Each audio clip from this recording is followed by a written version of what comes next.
தேவனுக்கே மகிமை உண்டாவதாக.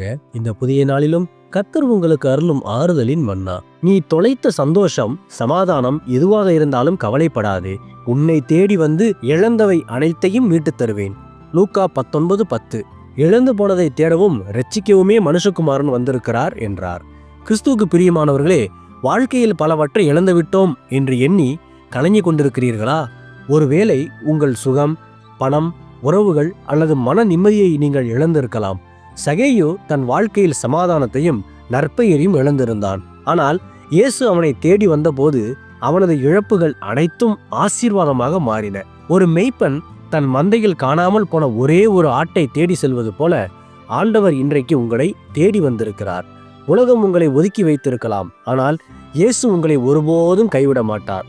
உலகமே கிறிஸ்து பிறப்பை கொண்டாடும் இந்த நன்னாளில் அவர் உங்கள் வீட்டிற்குள் வரும்போது சாபங்கள் நீங்கி ஆசீர்வாதம் வரும். நீங்கள் எதை இழந்திருந்தாலும் அதைவிட பன்மடங்கு அதிகமாக பெற்றுக்கொள்ளும் நேரம் இது.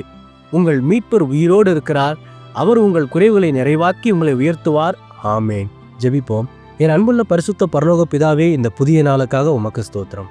மீட்பராகிய இயேசுவே, பலவிதமான இழப்புகளோடு கண்ணீர் விடும் உமது பிள்ளைகளை தேடி வாரும். தொலைந்து போன சமாதானத்தையும் ஆசீர்வாதங்களையும் திரும்ப பெற்றுக்கொள்ள கிருபை செய்யும். கிறிஸ்து பிறப்பு நன்னாள் வாழ்த்துக்களோடு உமது பிள்ளைகளை ஆசீர்வதித்து ஜெபிக்கிறேன். இயேசுவே, கடன், வியாதி, மனமாரம் போன்ற போராட்டங்களில் சிக்கி தவிப்பவர்களை நீர் தொட்டு இப்போதே பூரண விடுதலை தாரும். இன்று பிறந்த நாள், திருமண நாள் கொண்டாடும் பிள்ளைகளின் இந்த புதிய ஆண்டை உமது நன்மையும் கிருபையும் தொடர பண்ணும்.